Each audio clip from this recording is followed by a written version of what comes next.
percenters, right? You said how old? And I was about 17. Okay. And I was living here. Okay. And it was my first time hearing about 5 percenters. Obviously, because I had friends. I'm gonna stop you right there. What the hell's a 5 percenter? So, 5 percenter is a movement and a cause and a way of life of the original man, meaning they use and take 5% of their mind, body, and soul, and they leave the other 85% in darkness. It is our job as the original man to let the 85% know, as the 5 percenters know, that they need to know thyself and to teach them the mathematics of the soul every day. So every day there is a mathematics taught. And what I mean by mathematics, just real quick, is the actual number, the numeric meaning of the alphabet. That's what the mathematics Dude, and you were just going to gloss over this like you thought everybody knows what this is? Well, you know, holy this is not shit, it's like TJ. kind of like Rasta, and that being a way of life, or a vegan, and that it's just a way of life. You know what I'm saying? No. It's not something that I know Rasta is music. I know Rasta is dreads. I know Rasta is exactly. People, TJ, don't fucking TJ. People don't know. People don't know. People with my skin color. People with my privilege that think that they understand what's going on. That I read the news, I keep up, and I don't like violence either. They don't know these things, TJ. Crazy part. Well, it's not crazy, but here's the interesting part. Rasta, vegans, what is it? 5 percenters. They all have one thing in common. One thing in common. What is that? That's to know thyself and that their body is God and temple. All of them, believe it or not. But what about if someone doesn't believe what you believe in, and God's the only God? So if they don't believe in God, don't they deserve to die? It's my job as the 5 percenter to teach the 85% until you know. It's just that simple. So it's just simple. The connection that we have to our body and our spirit and the planet is more important than material possessions? Than anything. I don't understand. But they made the new thing. And that's not something that you learn. Listen, the reason that the whole 5 percenters have mathematics of the day is to remind each other that they have a job to do when faced with tragedy that's going on in the world. In other words, if I walk up to a 5 percenter right now, okay, and I go, "What's the mathematics, God?" That's the only question. What's the mathematics for today, God? Okay. And they are supposed to say to me, I think today's is knowledge of self, within self. And that means that you must take what you have learned, put it within thyself, and stay still. Okay, so not only are you passing an assignment, passing a challenge onto someone else that understands your like-mindedness, you have your own internal way of recognizing each other, then communicating through dialogue to confirm that your internal suspicion was correct and be rewarded with a challenge from someone who gets you? Yes. I'm going to fucking cry, man. Yes. Where does this start, TJ? Where does this start from? If you feel, now here's another thing, and this is where it gets tricky. Okay. But this is for any religion or cause. You know, let's say you're a vegan. And there's levels to that shit, right? Mm-hmm. There's things you gotta learn and do and practice, right? Yeah. To really say you're a vegan. You know, personally, I don't think a person should just be blurting out they're a vegan so they can get attention. You know, it's a lot of people that do that. But they don't like to... yourself that this is what you want to do, cool. But you shouldn't have to make a proclamation every day. TJ, they don't. You're a vegan, but they don't eat. Because then that means that you're just trying to convince yourself. But they don't like to eat meat, TJ. So they want to do good by the planet. They want to reduce. See what I'm saying? They want to reduce. You got vegans. They want to reduce the weight. They want to reduce the weight. Oh, I'm a vegan. Oh, really? So what's your substitute for milk? What you do? I was gonna say. Don't drink milk. Okay, that's cool. Well, what's your supplement for Dude, I was gonna say What do you mean? it goes even way deeper. Like if you're a vegan and you really believe about the planet, Well, then you know there aren't any organic cows, well, bro. not only that, if you're vegan and you want to believe in helping the planet and reducing the waste, then I get that. But if you don't think that your car tires and all the parts for your vehicle came from some kind of extra force and waste and was just produced naturally by the planet, what the fuck are you doing? If you're not walking everywhere to gather your own food from nature but not from the store, what the fuck are you doing? You have a mentality where you want to believe in not eating meat because it makes you feel better. It helps the planet. You gotta respect the world that you live in to even get in that mentality. Right, right. But those people that have these small beliefs, not the whole belief, TJ, a portion of the belief, just like religion, a portion of the idea, not the whole religion, not the whole teaching, but a portion of it, picking apart the Bible, picking apart any scripture, banning the use of a picture of a deity, punishable by death, enforcing those things because we're believing them, is stemming down to education. What are we educated on what things really are? And just like you skipping over a term so quickly that you know so much about and that I know little of, I know more people know little of. I mean, I say that out of reflex to comfort people. I do know about the 5%ers. I understand this teaching and philosophy. My parents were hippies and they taught me to learn different ways growing up. So I was ingested with different cultures. I actually had a healing ceremony performed on me when I was a child by a Native American from the Lakota tribe in a sweat lodge where my dad had to carry me in. I had kidney failure, dude. I had kidney failure. I couldn't. I'm pretty sure my family still does. I couldn't walk, man. I couldn't walk. My parents carried me into a sweat lodge because they trusted these people and they had built a relationship with them over time. And I walked out, TJ. I fucking walked out, man. That wasn't me just getting consciousness. Like, I walked the fuck out. I'm telling you about the Canada. Yeah. Let me tell you. 10 years old. Yeah, when you're in Canada. Wants to take these kids on the 8th grade trip. Okay. My mother didn't care if a kid didn't have no money. She didn't give a shit. If she had a plan for where she wanted them to go in the curriculum, they were going. Okay? Okay. And these kids, particularly, were part of a summer program because they were kids who didn't graduate on time. Okay. So we weren't living in Chicago at the time yet. But my mother came all the way to Chicago. To the Heights. Okay. Okay. Okay? So I'm with my mom. I'm always with my mom. You know, especially when she goes out of town. That was the way it was set up. And forgive me, I'm sorry if I missed it. What did your mom do? What did your mom do at the time again? She was a teacher at the time, 6th, 7th, and 8th grade. Okay. Math. That was it. But she always was the one that had to do the trips and be the facilitator. Oh, so your mom was the fun one. Where the hell did you get your thing from, huh? Yeah, right. So she said it's not fair that black kids or people think that black kids don't go out of the country from the U.S. It's bad enough that when they go out of the U.S. they're looked at so, badly from other countries. Who says that? They don't know. Who says that? We need to do something. This is my mom. Okay. So she said the 8th grade trip should be in Toronto. 8th grade, okay. And what year was this? This was 1990? Okay. Chicago Heights. Yep. Ford Heights. Not Chicago. Ford Heights. So, my mom raised money for these kids, everything, right? Mm-hmm. And there were 10 chaperones, and it was 27 kids, I think. Okay. Yeah. Maybe 20, maybe 22. Some reason now 22 is standing out, but I'll just put it between that. Okay. And there were 10 chaperones. They comprised of teachers, the principal, assistant principal, and the Illinois, not that, what am I trying to say? Superintendent, right? Okay. She was super cool with the I went to a small Catholic grade school. This sounds like a big trip. Yeah. Yeah, I get you. It was a big thing. Yeah, man, I get you. It was a big thing. So, we get on this bus. We took the Greyhound. Okay. Hell yeah. From Chicago. Hell, oh my God. To Toronto. Did they have the DVD players that pop down? Yeah. No, I don't think that No? was there. Oh man. This was a long time ago. See? And not to mention, 2 weeks before, TJ broke her ankle doing some dumbass shit. Of course. Doing some country shit. Of course she did. Trying to get a snake out the tree and fell out the whole tree into a swamp and broke my ankle. Did you get the snake? Yeah, I did. Fine. That's a win. So I'm on punishment and I'm in trouble.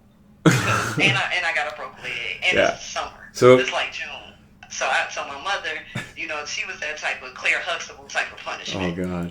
She get in your head. Okay. So you coming. So okay, fine. We on this bus, and it was great. Like the kids that were there were super cool. Everybody's having a good time. And one particular kid, his name was Arthur Willicks. So he was an awesome swimmer. So you're telling me a group of individuals that were in their youth, being led by your mother's leadership as well as the school's stewardship, organized a trip to take them to a different environment with a group of individuals to a different environment, different country in general, a group of individuals that all enjoy science, that are all like-minded individuals that have creative thought, and regardless of the color of the skin, if I told you this story without skin played into it, it would already sound like an amazing trip led by an amazing people, right? Okay, just wanted to make sure that was clear. I wanted to make sure I wasn't missing something. Yeah. Please continue. So now we get to the hotel. It's amazing. The first thing kid wanted to do, was get in the pool. Mm-hmm. Now, Arthur was a kid that my mom used to always tell me, "Oh, I got to make sure that the kids have a test today. TJ, you're gonna have to be quiet, so go sit with Arthur." Okay. Or TJ, I have to meet with the principal or a parent right now. This is days when my mama forced me to go to school with her, even though I was out of school. Okay. And I still had to go to class, right? So anyway, this was that kid. Okay. He was very cool, very sweet, very, very dark chocolate, kid with like these the joke was he was 11:59 black. Oh my God. Oh my God, that's amazing. The worst thing. Oh, it's so good. And it's not even racist. Oh no. Oh my God, it's so good. That's my point. He was a cool kid. And so we get to the hotel. I'm excited. Mind you, I'm on crutches. But okay. Yeah, of course you are. Bitch. And we get to the hotel, and the first thing the kids want to do after checking in is go to the pool, right? Yes. So each kid got, it was 2 beds to a room, and there was 4 kids in each room. And each chaperone shared a room with the same sex chaperone. Okay. And me and my mom had our own. Yeah, I remember these schools. And so we get on the pool. We all sitting there. I couldn't get in again because my cat. Did you do the one leg in the water? That's what I was just about to say. Inside the bag and everything around it because he was a swimmer. Dude, seriously, do we mirror each other, man? Right? Do we mirror each other with this? Sorry. And he was a smart kid, so him and my mother figured out a way to cover my damn cast so I can play. So then, this is the 90s, so nobody got a, cell phone, none of that shit. Pay phones are in. Mm-hmm. And first on the agenda, after that, my mother said the only way you can get this reward, you need to go call your parents and let them know that you made it okay. Brilliant. And talk to them in your own space. That's brilliant. Let me know and I'll coordinate a time. So it's Arthur's time. Aww. He comes up and tells my mom he's going to go use the payphone. And he's going to go, in the hotel. And he'll be back and he's going to call his mom and he'll be right back. So I'm sitting on at this point I'm sitting on the edge of the pool in one of those pool chairs chilling out, right? Yep. So we both go, okay. My mother goes, okay, tell your mom hi. This was probably about 6 p.m. maybe or so, I think, and June 10th, 1990, about 6 p.m. That was the last time. So that's coming up. I ever saw Arthur alive. That's coming up. That was it. What happened? After we got out the pool, and this is where it gets dark, Chris. Very dark. Hey man, look again. If you want to share, right? that okay. Now let me get this out. Yeah, please. This is something that I just kind of started remembering over the last 3-4 years. If you feel comfortable telling me, man, I'm happy to hear. Yeah, I do. No, I'm saying that my mind blocked it. Oh, that's what I'm saying. Well, run with it. Yeah. So anyway, my mom's sitting there. She's like, "Damn, Arthur didn't come back." I'm like, "Where Arthur?" Now it's getting close to closing time. We're like, "What the fuck?" Everybody's like, "What the fuck?" And so it was my mom's job to make sure that the kids were safe, obviously, from all the chaperones. So we cut it early. And at the time, the pool was supposed to close at 9. We ended up leaving at 8. The moment the kids and myself got back to the room, our phones started ringing. Like, the phone inside of the room just ringing. Okay. Ringing. That's now, the stupid hotel shit. We like, how the fuck? Why the fuck are the room? Yeah. And people don't know we here. Who the fuck? Yeah. So my mom is thinking the kids are calling each other. Oh, okay. In their rooms, right? Now, mind you, that's not what she owned, but my mother wasn't one of those. My mom was the fun mom. She liked to tie kids out with fun. Instantly, she's like, all right, somebody's messing with us. Who is this? Yeah, that was my... Not to say she wouldn't beat your ass. I'm just saying. You get the benefit of the doubt once. Exactly. So anyway, she didn't care what child it is, and she's still like that. Anyway... That's what she was thinking. So she said, TJ, stay in the room for a minute, baby. Let me go out and see what these kids doing. So she leaves the room. When she leaves, my phone rings in the room. So I'm like, what the fuck? Okay, maybe that's my dad. But why would my dad call? Anyway, I pick up the phone. I'm like, hello? This is what I hear. You nigga bitches, get the fuck up out of our hotel before we kill the rest of you. Click. I'm 10 years old. What? Can you recall the type of accent? No. Okay. Just curious. Shit, I can't even. No, the words. Be real with you. That's what I'm saying. Because my first time. If we're being honest, if the words in the intent are there, it could be any race. If there was anything more characteristic that you could get from your head, if it's there, man, that'd be awesome. But exactly. So either way, what the fuck? This is what I'm thinking. Promise you, Chris. The first thing that came to my mind was not that it was somebody racist calling me. Right. The first thing that came to my mind was one of the 13 or 14-year-old kids was teasing me because I'm the fucking kid of the teacher. Right. Right. Because that type of shit happens. Right. Yeah, and kids are kids, man. Kids are fucking... So that's what I was thinking. And the reason that I was thinking that is because I was raised by two parents that said, don't be so quick to think that it's anything other than an aggravation. So to be scientific, the thing you were there to be for, to go there for science. And if you don't know what to do, call us. Period. So that's kind of what went through my mind. So educate yourself. Okay. Educate yourself. Make sure that you're educated. Educate others. And if you need assistance, call on the people. Okay. I'm just going to wait till my mama come back because I bet these motherfuckers ain't going to call when my mama get in this room. That's what I'm thinking. Yeah. Okay? Phone rings again. My mom still isn't there. I decide I'm about to cuss these hoes out. That sounds like you. That's what I'm gonna do, sounds right? like you. Because at that time, I was really testing the boundaries of cursing words. You're in a cast. What the fuck else are you going to do? So I pick up the phone, and I'm like, listen, motherfucker, now it's an old, slow, dry voice. Like, don't you tell me what to fucking do. Like that. Totally different. Right? So I instantly, like, Freddie! Like, the fuck? This ain't no kid. You know what I'm saying? Holy shit. This is not a kid. I know now. Don't no kid make this voice. And during that time, you didn't have voice changers and shit like that. In Toronto in the 90s? So, let me finish. No, I'm just saying that's happened anyway. She just looked like her face was just white.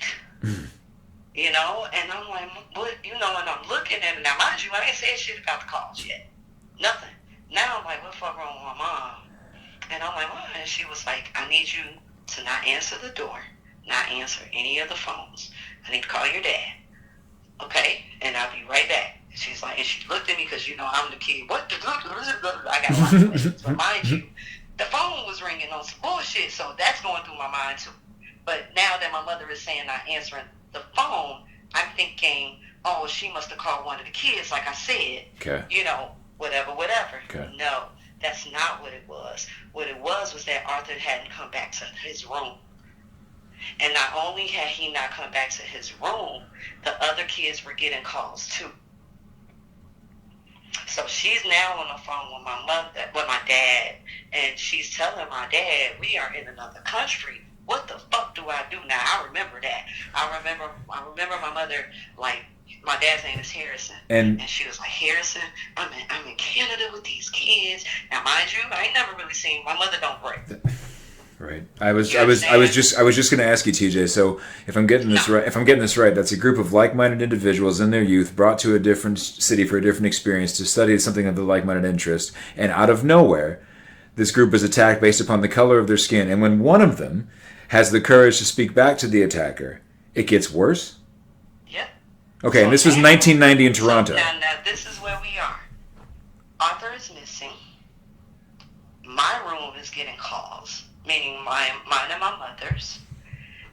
Other rooms are getting calls, and at this point, my mother is threatening the kids to tell the truth to try to find Arthur, because she's now freaking out. It's not fun anymore. She has already called his mother. Yeah. Because my mother's biggest thing is, I'm a mother, and I want to know what the fuck going on with my kids. Don't you figure out. Yes, and your mother told you earlier, as you stated, that you educate yourself, and then if you need something, come to them. So then you're watching that lady have to go to her husband over the phone, in a different country. Her feelings. Damn. And call his mom. Okay. And then now, mind you, my mother and this mother and pretty much all of these kids' moms were really good. Not just people, they were good friends, because these were kids, like I told you, that didn't graduate on time, so they were considered bad kids. And my mother always had the bad kids. Just because they couldn't learn the way they were being taught, because the teachers refused to adapt to their needs. Yeah. And my mother felt that they still deserved to. Because she knows how to educate. Right. Clearly, look at you. Right. Look at you, man. So anyway, now I'm like, oh my God, Ma, I thought Arthur was, because I'm really, it's not that I wasn't afraid that Arthur was missing. I guess in my mind, I was just like, he would turn up. That's just what I was thinking. That, and that was that privilege in me, because I grew up around safe parents and this, that, and the other. So this is what I'm thinking, right? So anyway, now it's about 9:15. Pool is closed. So any notion that we were thinking in between this time, meaning maybe the kids are playing games, maybe he went to go hide, maybe he went back to the pool, maybe, all these things we're thinking, but we're not thinking that he's been kidnapped or hurt or even drowned because he was the star swimmer. I'm talking about he was going up against other cities in Illinois, the state, you feel me? So we're not thinking this. I'm telling you, we're not thinking this. And we get in these nigga calls and shit like that. Everybody has something different, but equally scared, right? Still not thinking. So as you guys are running around? Mm-hmm. Fuck. So now at this point, I'm in the room. My mother's like, okay. No, I'm sorry. She takes me out of the room. Okay. Because she was like, now I need to see you. You need to be by me. Yes. I'm not leaving. And we're not safe. We're not safe where they know where we are. We have to get out. Yeah, we have to move. And then she made all the kids open their doors. Yes. Fucking mom's the shit. To the rooms.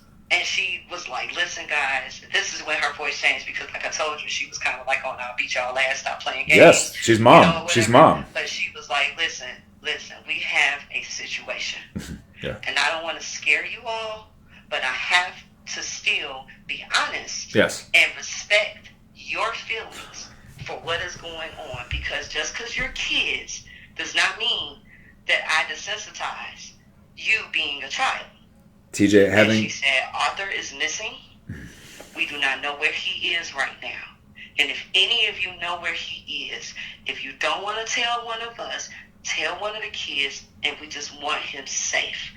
Do not pick up these phones right now. It is a lot going on. We do not know who's calling, but we do know that it is very scary, and we want to keep you guys safe, and we will keep you. My mother kept saying, nobody is going to lay a finger on any of you. She just kept saying that over and over again. Like she just went crush. She was just like, don't lose focus. Yes. You know what I'm saying? Like, yes. Stick together. Don't lose focus, you know? TJ. So now it's 2 o'clock in the morning. 2, 3 o'clock in the morning. We didn't call everybody, Chris. Everybody. We didn't call the cops. We didn't call security. We didn't call their DCFS. Okay. But whatever you call it, child services. We didn't call them. Just anybody and everybody, right? Finally, my mom's friend, he was the assistant principal at the time. His name is Mr. Grisby. also one of my mother's comrades back in the day. You know, he was Panther too, ironically. What do you mean? Now a math teacher doing this shit. What do you mean, comrade? So, he was a Panther. Oh, so you're just going to slip the fact that your mom was a Panther and not even address that first? She was a Panther. Does everything else seem to make more sense now? Keep going, my friend. Keep going. And these were actually Panther comrades of hers who all became educators. Hell yeah, and followed each other. Like for years. I still call them a gang. I just think they're a gang, and they laugh, but for real. So anyway, Mr. Grisby goes, I'm gonna go look myself. I'm gonna go to that pool and look myself. I'm gonna go look. My mother said, I'm coming with you. 2 others check. I'm coming with you. Rest of us gonna stay with the kids. My mother looks at me. No questions asked. I'm going with you, Mama. Hope you didn't think I was about to stay here. I mean, just slow down. I'm not too fast. Hang on a second. I got this gas. So I tell my mom, I'm going with you. I'm going with you. Because I can remember her about to say, stay here. But that was because she was afraid of what was coming. Yeah, exactly. She knew something was up. But she also knew that Arthur was my friend, too. I was 10 years old, but I had a particular love and care for Arthur. You know, I've known him for 3 years. All those years he was with, my mother's summer program. So I was, worried, you know. Yeah. So my mother knew I wasn't going to back down. Okay. And she said, okay, come on. So we walked to the pool. It was the slowest walk I can remember in my whole entire life. We get to this pool, and I remember the lights weren't really all the way off, but they were off. So, you could see the water and everything, the lights in the water and stuff. And you know how, those lights be on the side of the pool that shine straight up? You can see those. I do. Fuck, man. And so, Mr. Grisby gets that pool pole thing. And he commences to going in the water. He was only in there for probably about 1 minute and 30 seconds before he pulled Arthur's body up. And I had never seen a dead body before. Nevertheless, a bloated body. Nevertheless, a kid. And I do not remember crying. I don't even think I remember screaming. I don't think I remember my mother screaming either. As a matter of fact, I don't remember hearing any sounds. I do. Just the water. Just the water. Fuck, man. Just the water and just that him pulling him in. And he was kind of holding him, but not holding him. Because there was no need for us to jump in the water, for resuscitation. He was gone. And he had been there. And he had this huge bump on his head. That's the one thing I will never forget, that big, huge knot on the front of his head. And I looked at my mother and I said, how did he get that? That's the only thing that came out. How did he get that? And my mother, she grabbed me, she pulled me in, and I stuck out, let me go. Took my crutches and headed back to the room. No tears. Yeah, just anger. Yep. Just anger. I was so angry. And now, this is where it gets fuzzy. I don't remember what we really did after that. I do remember that we had to take him with us on the bus. So I remember we had to wait for the coroners and stuff to pack him up, I guess, for lack of words, because he couldn't stay in another country.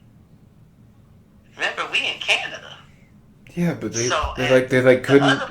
couldn't properly fly him home. They had to fucking put him on a bus. Well, that was the other thing. Now at this point, we now know it was racially motivated. And they got us. My mother wasn't about to leave his body. There was no way in fuck hell. Yeah. That was gonna happen. Yeah.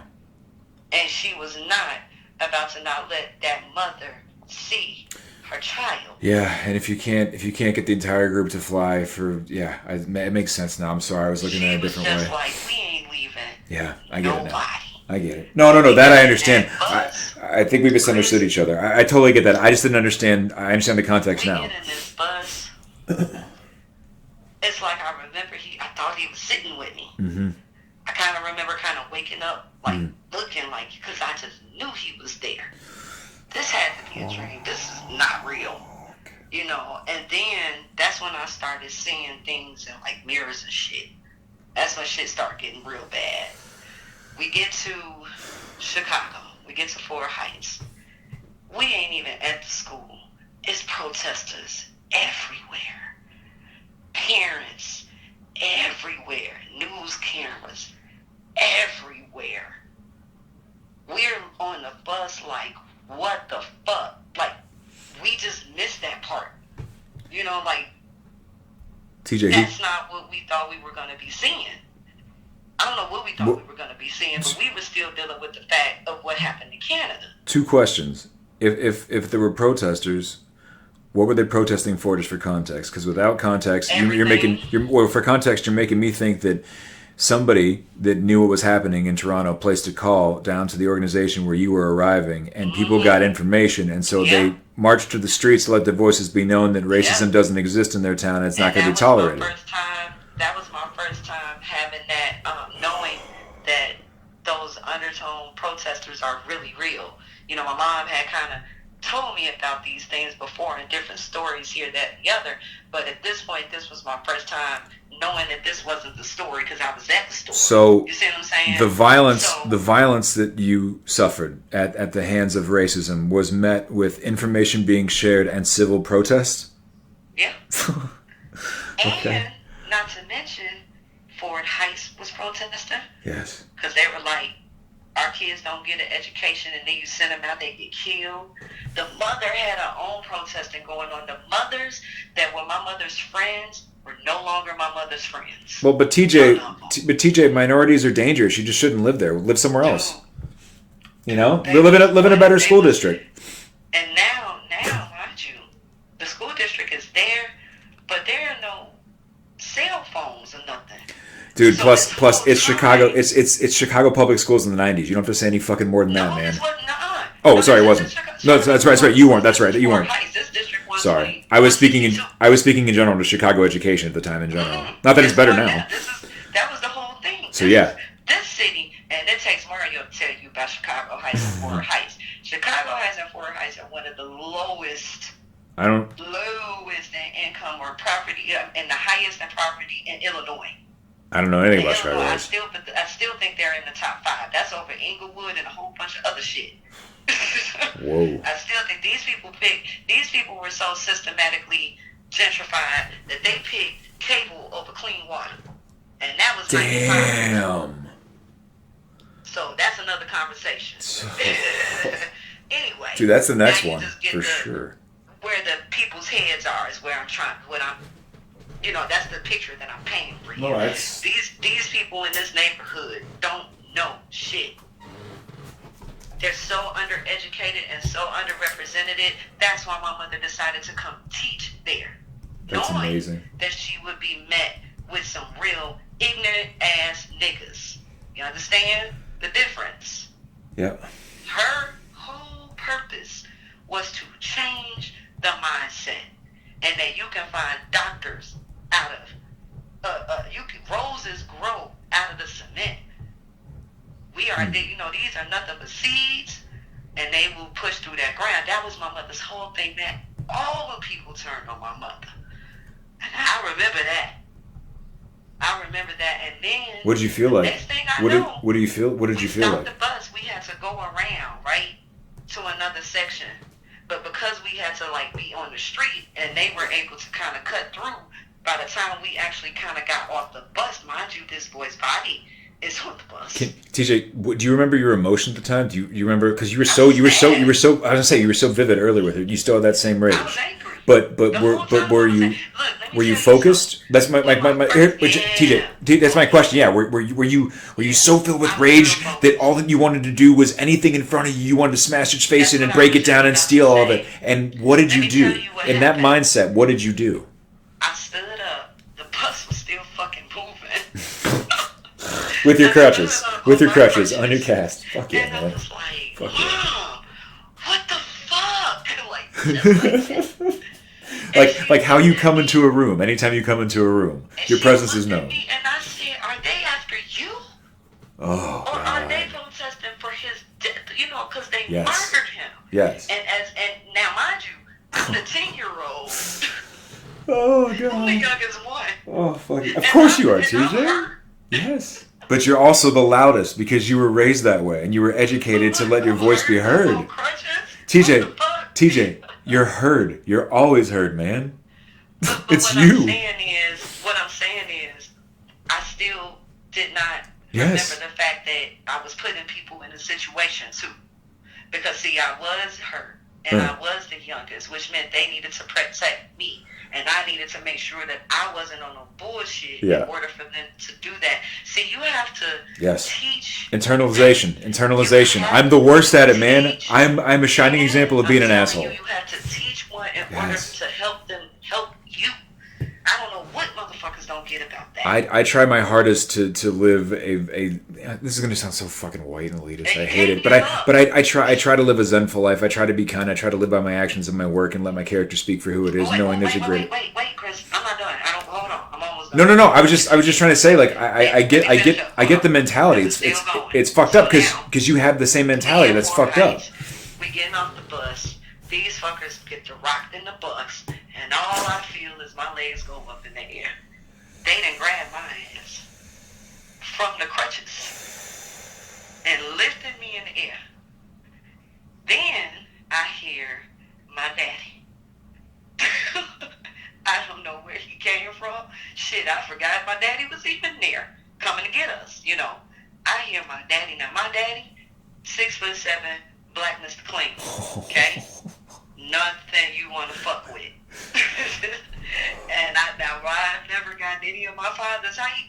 I was his height. Yeah, for those that don't know TJ, she's not the tallest person, but goddamn, she's brave. And she's so big. People's arms, and next thing you know, we in the car, and I don't remember a lot of what we talked about in the car, like after all of that, because some of it seemed to go by really, really fast, and other parts of it seemed to go by really slow. But I do remember that I still had that after the rage and after realizing that I could have got hurt, it brought me back to the fact that Arthur was not there and I would no longer see him. And I was really depressed. I was severely depressed. We could not go back to our house. We had rented a house for the summer. They found out where we lived and was egging our shit, whatever. My mom couldn't go back to work.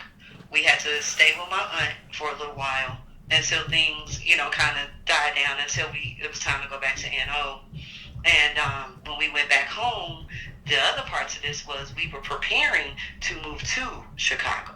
Okay. Like my mom and dad were getting their shit together, and stuff. Because mind you, my parents are thinking their black child is going to be more systematically, met with bullshit. Well, especially because she's the loudest.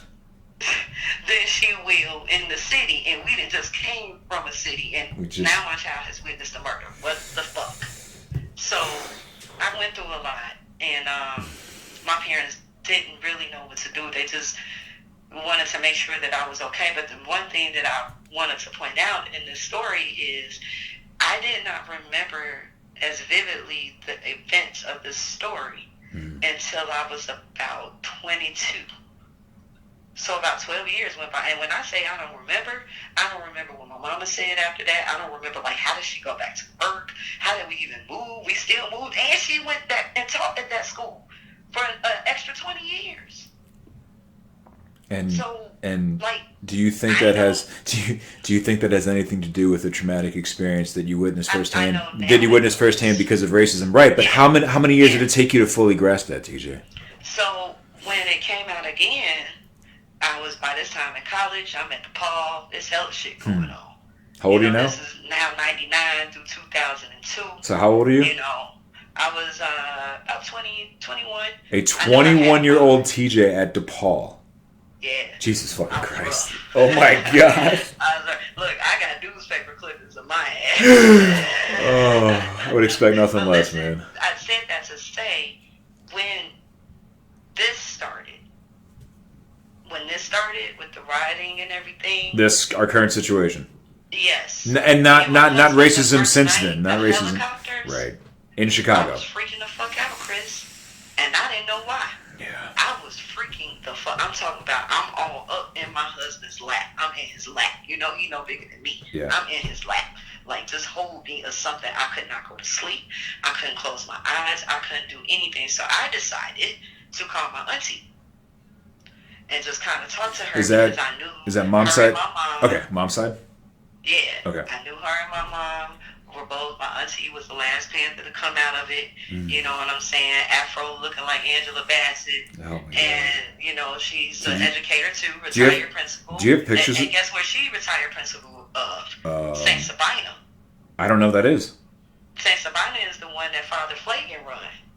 The white priest that's going in the black neighborhood over there with the Catholic school that's always running the protests. Forgive the transplant from Pittsburgh. Okay. I know nothing of this man. Look him up. Remember St. Sabina. Okay. I'm writing it down right now. Very relevant during this time.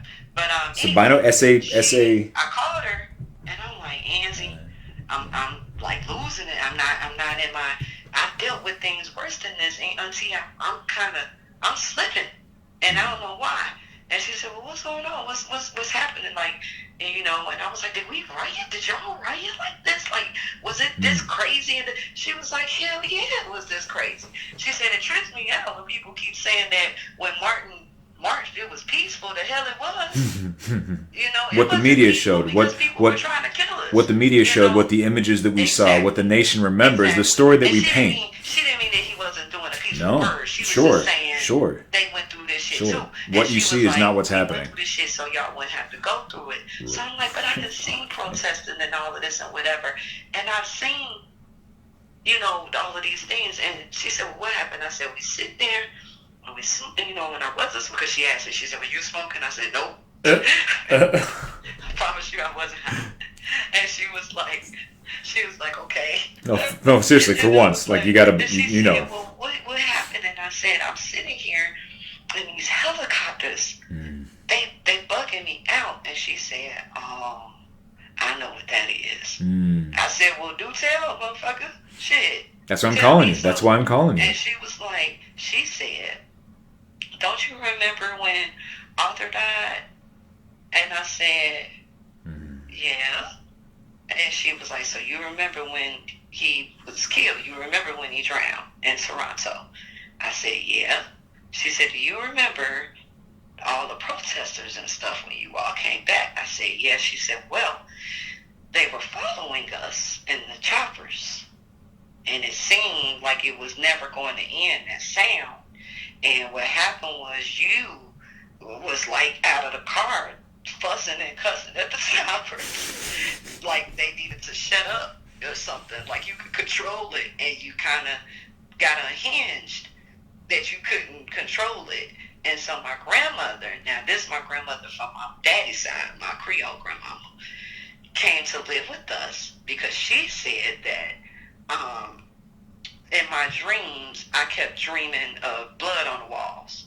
I didn't know what the fuck my grandmother was talking about. I was like, how you gonna tell me what I'm dreaming about? But that was my Creole grandma. But you do not talk back to her. No, fuck no, you don't. Jesus. You know what I'm saying? You're gonna wake up and all you hear. You know, you're not gonna wake up. You're not gonna wake up. That's the end of the story. But she's called my daddy after that happened. My grandmother didn't even know what happened.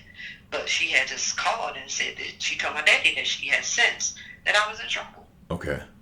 That I was spiritually, I was in trouble, and they weren't going to be able to do nothing about it and get her on the plane, and she's just going to come live with us. So what I remember in replace of that particular memory is my grandmother out of the blue. And do you see what I'm saying? So before that 21, what I'm saying is I remember my grandmother coming to visit out of the blue and staying with us for like 3 months. And then all of a sudden, I just felt good about living in Chicago. So that took like, my math's terrible. It took like 14, 15 years? And even still, when you started the story, I forget now, but in the beginning, there was a part of a detail that you said you just remembered today. Like you started the story with still recovering things. And I say that to say, Chris, see, that's my personal story. That's when people see me now, sometimes it's, you know, TJ, you so strong, you so this, you so that. But not only do you not have have a clue of what I went through. Hell, I don't even have a clue of what I went through. And TJ, what does your husband do for a living? He's the forensic specialist for the state trooper. Yeah. So again, he just is tired. He's so tired. He has so many calls. So again, it's crazy. A strong, outspoken woman that happens to have a color other than white ends up teaching, educating, still to this day, letting her voice be heard, and ends up with a large, powerful black man as her partner. Isn't that so funny? Just asked about you. Oh, how do you know? How did he know? My empathetic husband. How did he know? Said, what is your husband doing? Here he come walking out on the porch. See, he knows, man. That's a relationship. That's a bond. When you're talking about us, no. Yeah, it's known, TJ, and I hope that every fucking racist right now feels that. I hope they feel that connection, and it scares them. Just like that voice, you don't tell me what to do, that you heard on the phone. That same cowardice. When pushed back, they will back down because they know they're wrong. If racists all marched in the streets in the numbers of African Americans or people of color, whatever you want to call someone that has black skin or skin other than white, the people that are marching in the streets for equality. If you put the same catalyst of number of people marching out there for racism, that march would be over in a fucking hour because there are more good than bad. You already know. Yes. You already know. So give us the platform. Stop hiding behind the people that are doing the work. Why don't you come out? Why don't you, like my dad, like, the anecdote for any guy, like my dad said, or like the tough guy always said, why don't we go talk about outside? Step outside. Let me call you right back. This is my mom's nurse. Hey, go get it, man. Do your thing. Love you.